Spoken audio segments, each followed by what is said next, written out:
the Honda Civic, with available heated seats.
There's nothing more lethal than a motivated LeBron James. LeBron also adds, if I'm available, we always have a chance. And LeBron James and one. He's coming out. I'm making it happen early. A bullet cross-court pass finds Smith, and that's butter. It's just amazing at what he does night in and night out. Hurdle moving his feet well. Not well enough. How about that's that? LeBron James, folks. Well, LeBron split the defense.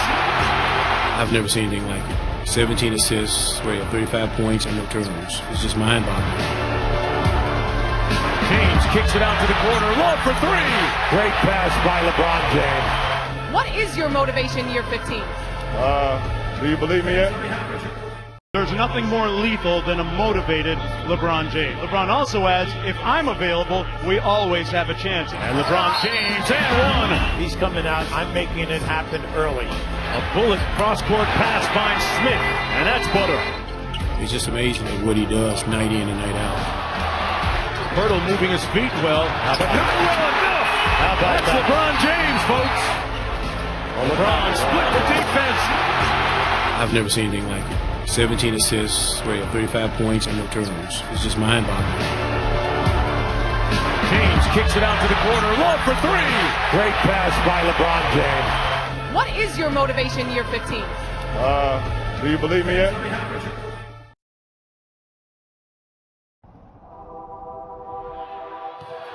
James fakes and finishes. The Cleveland Cavaliers win the Eastern Conference Final in 6 games.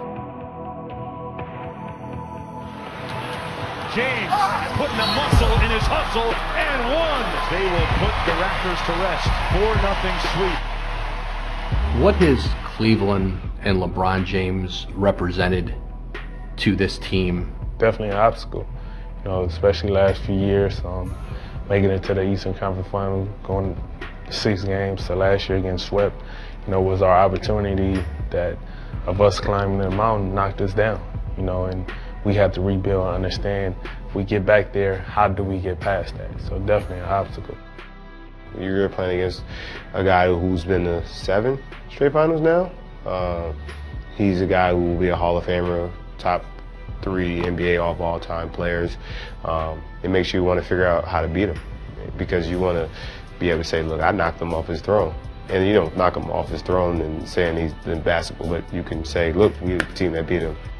How much of your decision-making process and roster building changes here is dictated by Cleveland, LeBron James, of trying to beat them? To me, yes, you watch, you respect, but honestly, you can care less, you have to build your team to win. I'm not building the Toronto Raptors around thinking about those guys because sports is crazy, one day it's one thing, the next day it's another thing. If you think that way, then I think you're going to be misguided. Our job is to go out and kick ass. Nobody's laying down for anybody. Anybody that wants to lay down to anybody, go do something else. You have to want to win in sports and compete.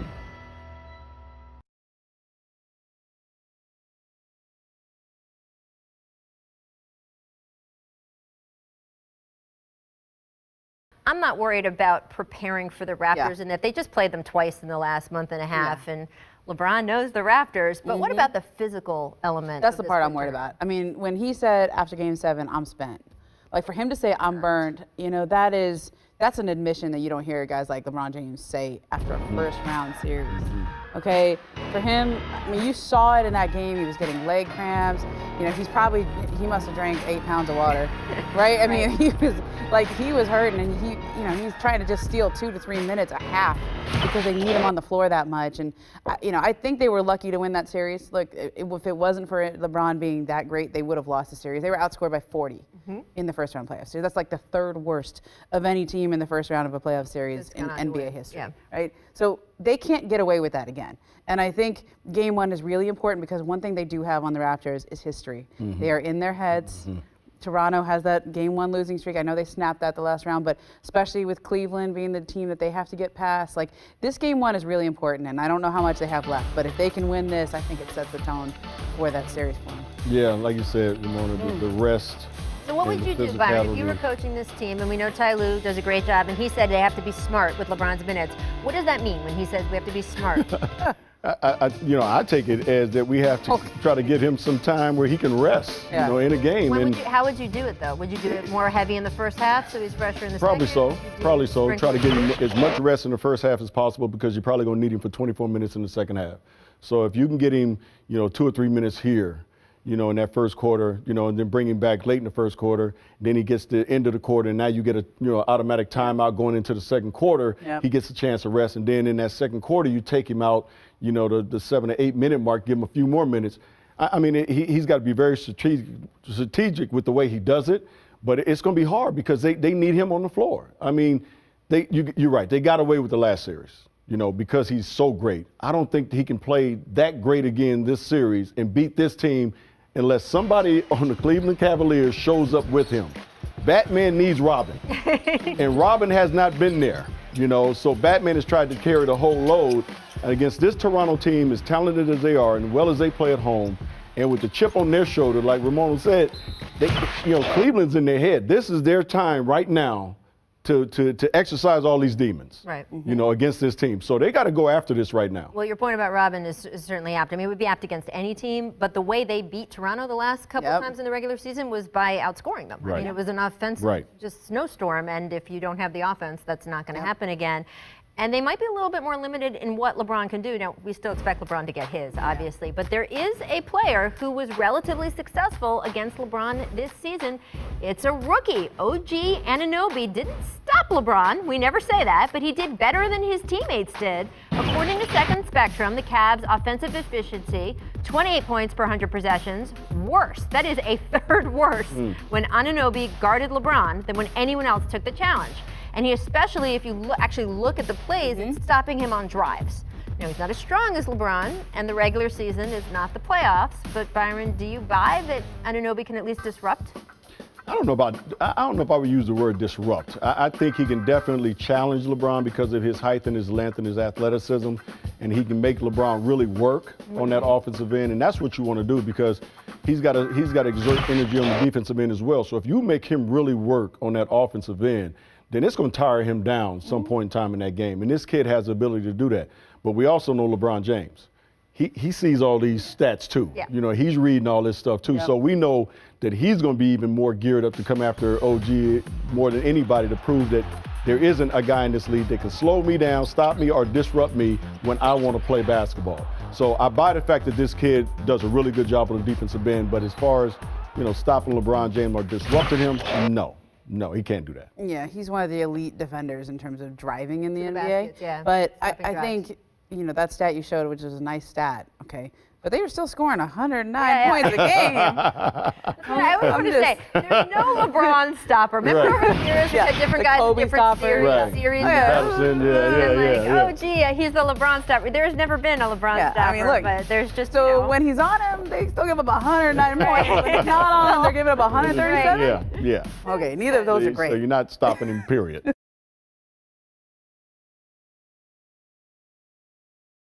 So LeBron James thinks he can do anything. I mean, he doesn't think he can sprout wings and fly, at least I don't think he does, but within the confines of a basketball court, LeBron sees no limits.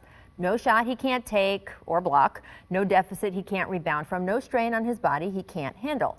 For most of the time, this is a very good thing for the Cavaliers, who would turn out to need an actual superhuman effort from LeBron just to eke out of the first round. Seriously, in those 7 games against Indiana, the man dropped more than 40 points 3 separate times and played 288 total minutes of basketball. That is 86% of the amount of time it was even possible for him to be on the court. He also scored or assisted on 59% of the Cavaliers' total baskets, and he did it from practically every spot on the floor. Again, there is nothing James doesn't think he can do. But there are a few times, and we saw it yesterday, when that confidence can get him into some trouble. LeBron looked unstoppable in the game's opening minutes, becoming the first player in 20 years to start a Game 7 shooting 7 for 7. And apparently, he felt unstoppable too, because the cameras caught him saying, "Whole game, I'm playing the whole game," which I get, it fits into the mythology of what we want from our superstars. But you didn't need a physiology degree to foresee what that would most likely lead to. I mean, all series, we have been watching LeBron need to exert so much effort early that he has been measurably tired and flagging late. As in, actually measurable by the cameras that track players around the court. So wasn't torquing that up further in Game 7, trying to play all 48, just asking for trouble? It turns out the answer was yes, as some cramping in his legs forced LeBron to the locker room with about a minute to go in the third. At that moment, he had scored more than half the Cavs' points, and losing him for any length of time seemed like a certain death knell for Cleveland. It was shocking then, as LeBron was trying to right himself on the bench with fluids and orange slices, to see the rest of the Cavaliers actually step up and extend the team's lead. And the question now, as the Cavs have to turn almost right around and play a Toronto team that will have had 3 days rest, is whether the other guys on the Cavs roster can play like that again, this time more reliably and more often. Because I know LeBron thinks he can do anything and everything, but I can't see a way that will work against the Raptors, who have been salivating all season for exactly this kind of series. This Toronto team has an elite all-star backcourt, a bench as deep as the ocean, and even a rookie in OG Anunoby, who is tops in the league at stopping the exact kind of drives to the basket LeBron used to get by the Pacers. And by the way, LeBron couldn't even begin prepping for any of that last night. Here is what he had to say when asked about Toronto. I'm burnt right now. I'm not thinking about Toronto right now until tomorrow. I'm ready to go home. I'm tired. I want to go home. So. Now, I'm sure by the time we see him again at shoot-around tomorrow, he will be fired back up, declaring himself ready to go. But LeBron always thinks that. It would be good for Cleveland if the rest of the Cavs can borrow a little of that I-can-do-anything confidence, so LeBron doesn't need his quite so much. Paul, there was a lot of wear and tear on LeBron in that first round. Do you think that, I mean, they're talking in Cleveland like, oh, look, Game 7, these guys finally stepped up, they've gelled, they're ready for that series. Do you have faith that the team's deep enough to help him out?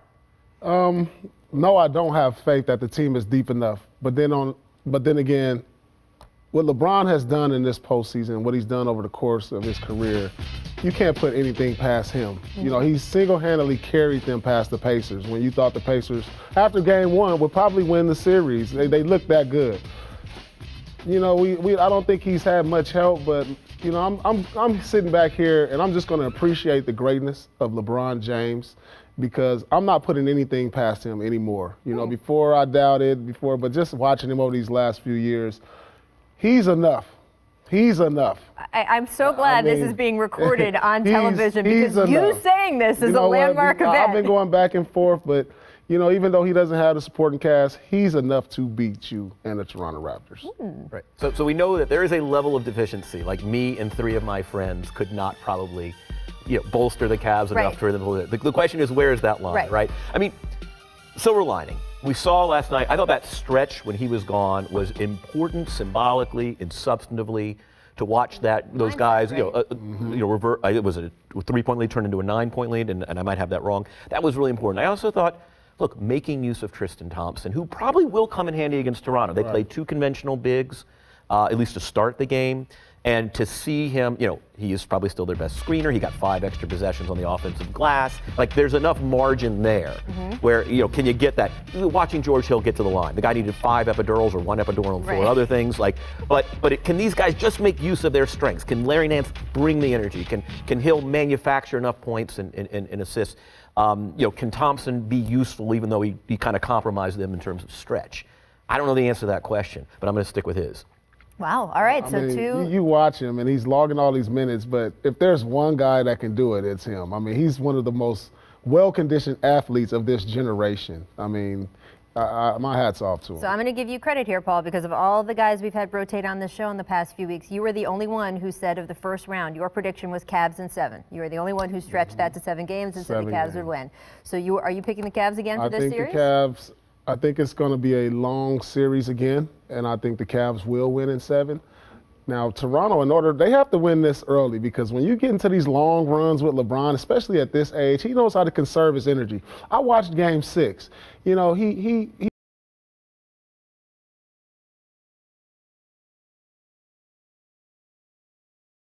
watched Game 6.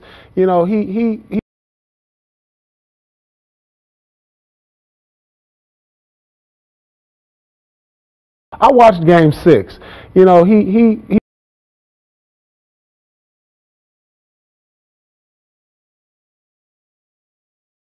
I watched Game 6.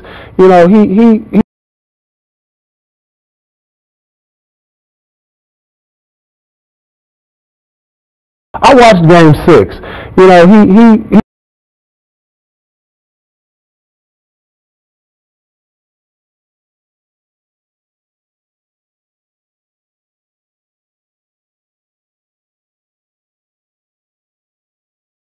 The impossible happens all the time.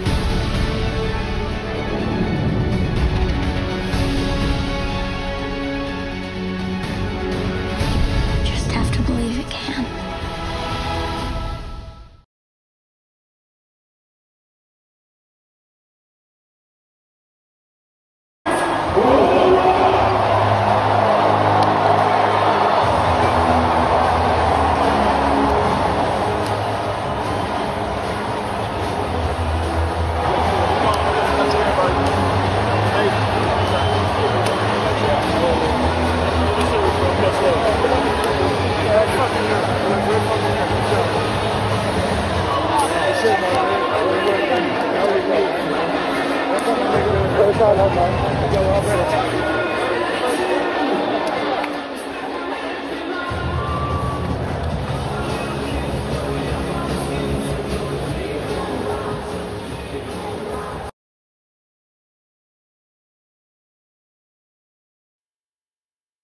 He said, we hope LeBron is tired, but Rod posed that question to Fred VanVleet, and he said, we hope LeBron is tired, but Rod, like you and I and the rest of us, will believe it when we see it. Back to you guys. Well, we're moving closer to seeing it and then maybe believing it. How do you guard him? How do you stop him? Is it possible? Well, you say your prayers the night before. You say them when you wake up in the morning. And then if you can get to his hotel room, pull the fire alarm, lock the door, and put the police outside with the SWAT team, and don't let him out the hotel, Leo. And you can see the points per possession this season with different guys guarding him. I still think he'd get 20, though. Oh, he's going to get 20 no matter what. Now, look at this. Right here, the Raptors do a good job. Poeltl and Siakam communicate. Look where the defense is. You want to keep them above the three-point line. Once you're in an isolated situation, watch the way Poeltl shadows Siakam. He's right there. He's ready to help.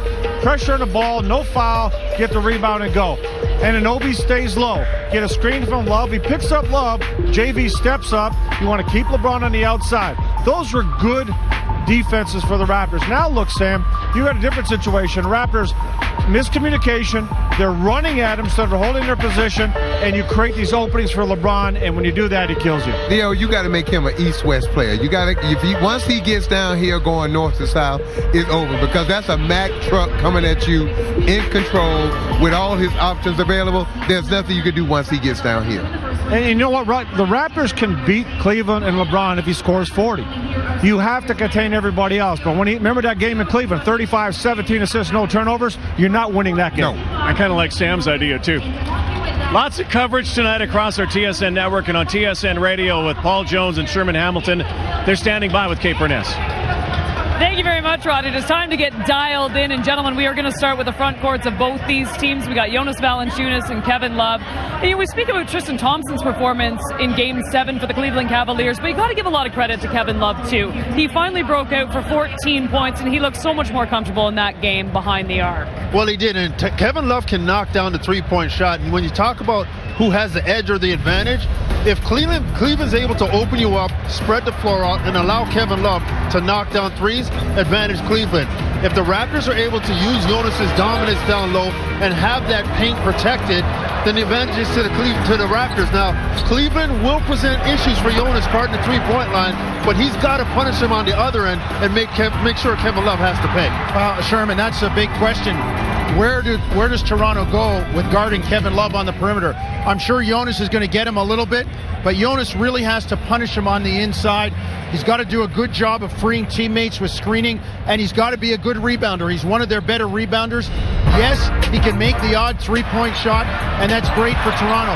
But when Kevin Love is at the 5 and Jonas can score like that, and Toronto can hang on to the rest of the defense, as you said, I think the real advantage goes to Toronto. Look, Jonas transformed themselves this year, and he was great in Game 5 and 6, finally getting to play in the fourth quarter. If he can do more of that, Toronto will live with it, and they're going to be in really, really good standing. Yeah, such an X factor in that fourth quarter. JV, all right, with much more, let's send it back upstairs and go to Rod. Well, Kevin Love will start at the 5 position tonight.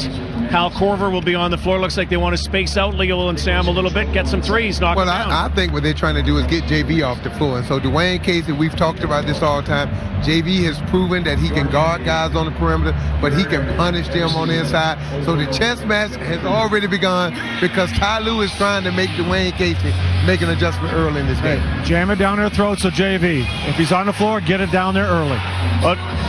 10 days ago, we talked about the importance of a Game 1 against Washington. How paramount in importance is this Game 1 against Cleveland? Well, you've had the best record in the Eastern Conference all year. The last time you played Cleveland on this floor, you put a good old-fashioned whooping on them. So it's important from the standpoint of you worked all year to get home court. You don't want to give it away in the first game. No, and you want your bigs. We saw Ibaka, you saw Tristan Thompson, you saw JV right now. This is where the bigs have got to step up. I think the Raptors have an advantage up front. But this guy right here, the great equalizer. The Raptors have to take care of business. So many people have made a lot about how tired he might be. I'm not buying. I am not buying. I think he likes momentum. I think LeBron James wants to plant that seed in people's mind, but when that ball goes up, we're going to see the LeBron James that we've seen for 82 games and 7 games in the playoffs. Look at those eyes. Sam, the last 10 seconds to you. Tell the square, tell Canada. Raptors, Cavs, coming up. Cleveland, you're going down tonight, baby. Enjoy.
They said no.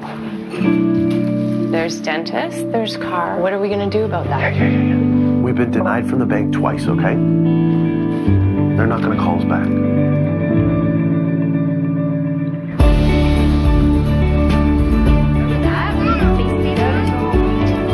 We say yes when it matters most, with loans up to $25,000 that can help rebuild your credit. Easy Financial. Money that matters.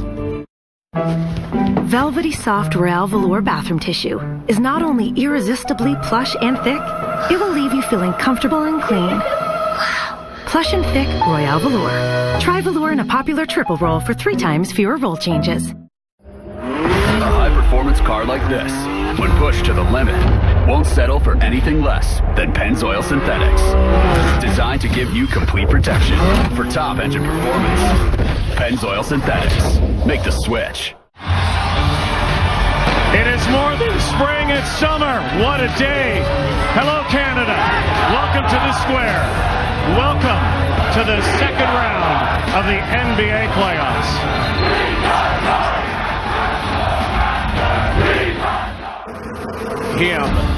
He has dominated and won the East for 7 years running. He plays now for history and legacy. By any measure, he is one of the greatest humans to play basketball. He is LeBron.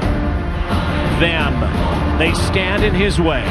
Something this year is different, though. They are better, wiser. They have defined the sport in Toronto. In the North, they are Kyle and DeMar. Their supporting cast is the best they've ever had.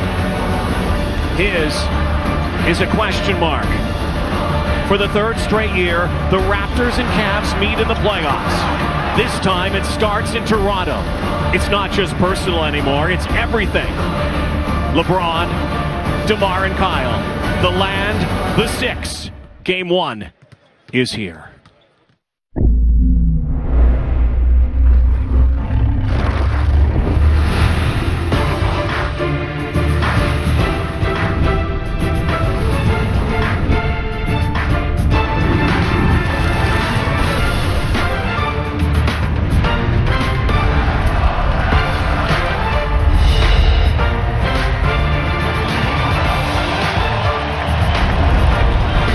Beautiful May day. It's time for second round action in the NBA. The top seed in the East, the Toronto Raptors, against the 4th seed, the Cleveland Cavaliers. Ready outside, ready inside, and here are the starting lineups for game 1. And already an adjustment by Ty Lue, the head coach of the Cleveland Cavaliers. Yesterday he started Tristan Thompson at the 5, or I should say on Sunday in game 7. He begins with Kevin Love at the 5, going with a smaller lineup against Lowry, DeRozan, OG Anunoby, Serge Ibaka, and Jonas Valanciunas. Welcome courtside, everyone. I'm Matt Devlin alongside with Jack Armstrong. Immediately, your eyes go to the matchup. That is Kevin Love and Jonas Valanciunas. Certainly something that the Cavaliers felt that they wanted to play out immediately. Well, Ty Lue is a matchup-driven coach. That's his style. And bottom line for the Raptors, 2 things. Offensively, they have to punish the Cleveland Cavaliers inside when they have opportunities. And on the flip side, a guy like Valanciunas, he has to do a very good job guarding Love, primarily first and foremost as a perimeter player, and then go from there. And do they decide what we saw against Indiana, where they actually will take somebody like Jonas Valanciunas? This is what Indiana did, and they put their big on a J.R. Smith, something to obviously consider as you look at how this plays out. Because Valanciunas was one of your best players in the first round, and you need his offense, his screening, his strength, his presence on the floor for a major chunk of each game.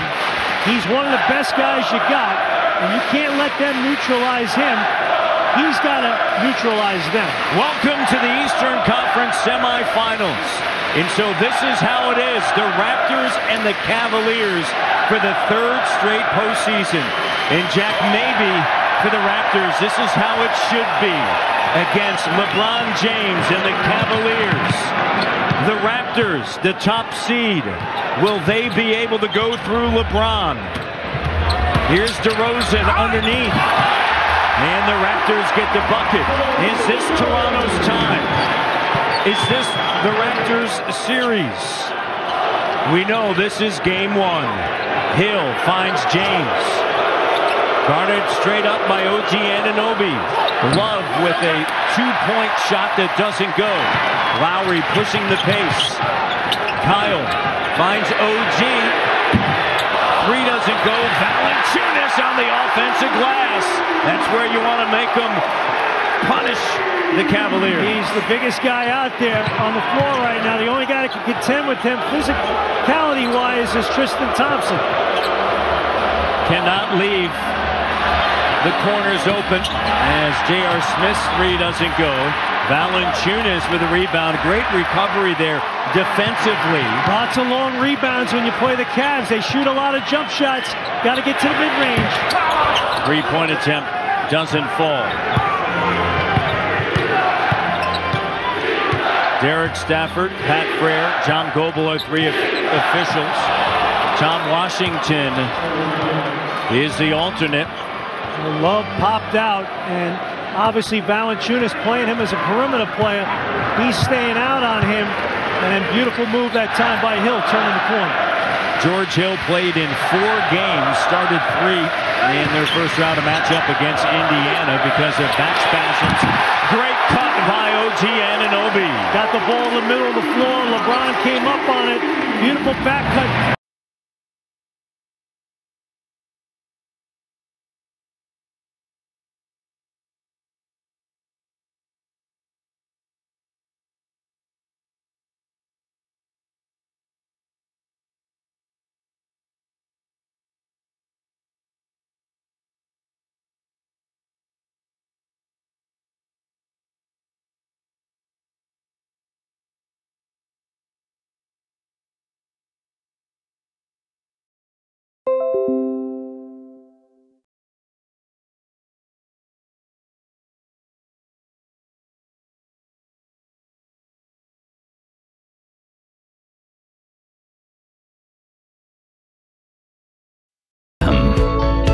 And there's here. There's her. There's them.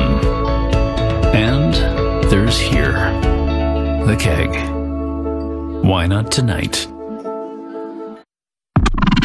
Hyundai introduces the all-new Kona, the SUV for the city.